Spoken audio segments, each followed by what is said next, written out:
Mikey Williams, we're going to start there. Court date has been pushed back again. I believe the date you told me was September 5th. July 12th to September 5th. So 2 more months almost moved back after it was already how long was it moved back last time? June 29th to July 12th to September 5th. Yep. 2 weeks to 2 months. Mikey Williams. Both of us have been very much on the train of this probably not going to happen the whole time. And this really pushes that forward into, I don't want to say certainty, but in a realm of certainty that this probably isn't going to happen. So I texted one source. Oh.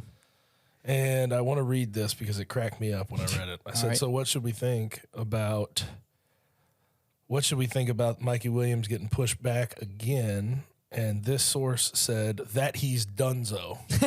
I mean, laughing emoji twice. That's what I have been told. But the first time, like when it got delayed from June 29th to July 12th, you say, okay, if there was more discovery from Mikey Williams' lawyers, maybe they're trying to, in that meantime, get it pled down to a misdemeanor, and then he could get on campus.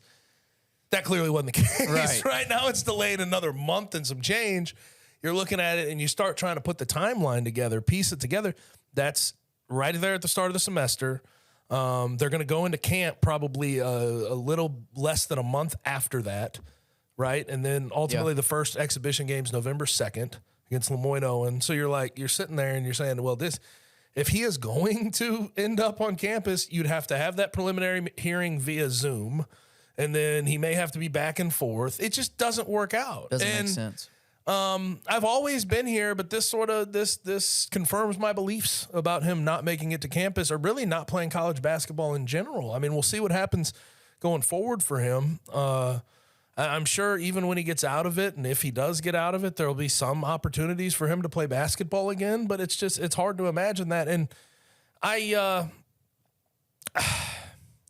it's hard. It's hard because that's frustrating for a guy that young to get himself in such a predicament that's going to inhibit his future. I hate to see that.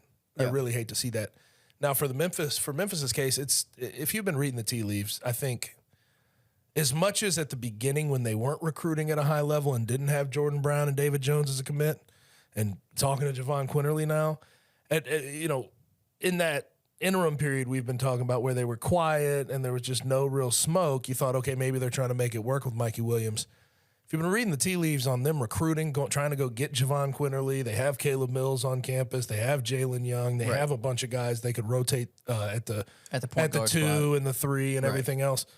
You just look at it and you say they've recruited over him at this point, and I don't know if they're counting on his scholarship going to him at this point.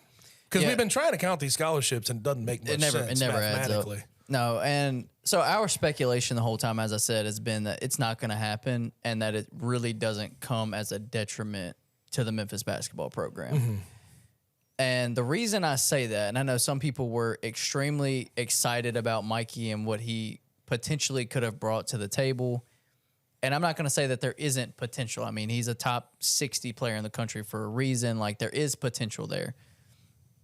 But at the end of the day, I really, truly, this is what I believe. I think that what Mikey Williams would have brought to Memphis this season, it wouldn't have been much past exposure nationally. Right. That's where I think the production would. You can't count on production from a true freshman, 19-year-old point guard. It's just hard. Maybe by the end of the year, but there's going to be growing pains always. And so that was kind of my thing. I really think best case scenario for Mikey this year, kind of regardless of how it shook out, and you can go with this before or after the news broke of what he had done and what he was being accused of.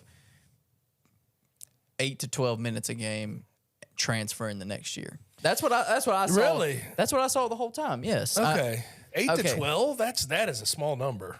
8 to 12. Pre JQ and their interest in JQ. No. Post JQ. Okay. Yes. That post makes JQ. more sense. That makes more sense. Post JQ. But also, even if they were going to play with just Caleb Mills and Jalen Young at the 1 and 2 and rotate Mikey in somewhere, I think he probably would have fallen somewhere between maybe 12 to 15. Yeah. I don't think he was. I don't think he was going to have a massive role. Now, could that have expanded by the end of the year to 17 to 22 minutes a game? He'd have to show it. It'd have to happen. And I just think the step that was going to have to be taken for him to get there as a guy who hasn't played the one, and we know that's where Penny saw him fitting at. It's such a hard position to develop into as a collegiate player, regardless of where you played in high school and age.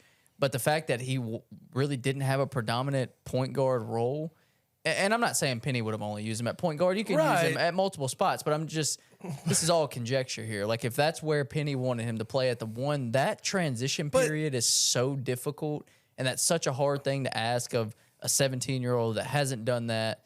And then you factor into all the eyes have been on him for 4 or 5 years now. How is he going to handle the pressure if he doesn't succeed early on? And then this is where we're at in the modern day of college basketball. If a high-level freshman comes and they don't succeed, I'm going to say we're probably somewhere between 70 to 85% that they're going to leave. Yeah.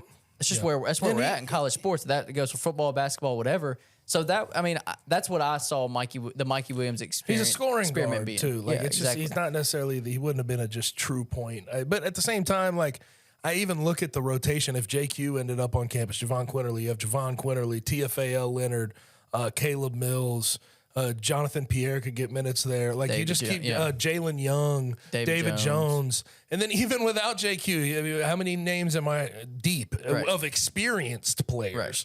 Like, there was going to be an uphill battle to climb. But at the same time, I do think Penny, if he would have made it to campus and everything sort of went right and he didn't have what was attached to his name, again, 6 felony counts of assault with a deadly weapon, I do think Penny would have tried to make something happen and develop the kid. Absolutely. And probably would have given him some minutes along the way just because of who he is, who he has been in high school. I mean, he's a 5-star guy. I don't think he was coming to campus with no expectations of getting pretty substantial minutes. Right. But now it's just sort of all for naught. And I do think the one big limitation with him, and it's kind of always been talked about with him, is his defensive ability. And if we know one thing about Memphis' staff and Penny Hardaway, if you don't come here to play defense, what are you coming here for? and care about playing defense, then you're not going to play minutes.